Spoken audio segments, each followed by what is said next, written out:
মিম্মা রাযাকনাকুম মিন ক্বাবলি, আল্লাহ বলছেন হে আমার বান্দা বান্দিরা, তোমাদের মৃত্যু আসার পূর্বে পূর্বে তোমরা আল্লাহর রাস্তায় ব্যয় করো, খরচ করো।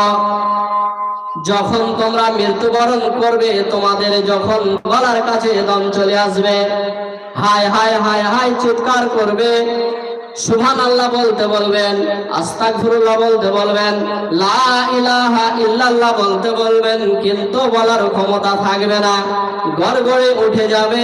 সেদিন তুমি যদি বলো, মৌলানা সাহেব গোলগার হাটে 2 শতক জমি আমি মাদ্রাসায় দিয়ে দিলাম, আল্লাহ দিবে না, নেকি আল্লাহ দিবে না, নেকি আল্লাহ দিবে না।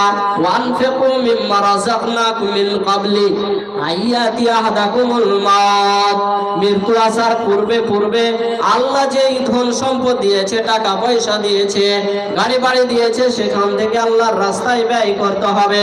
যদি আমরা ব্যয় করি তাহলে লা তারাউন্নাল জাহিম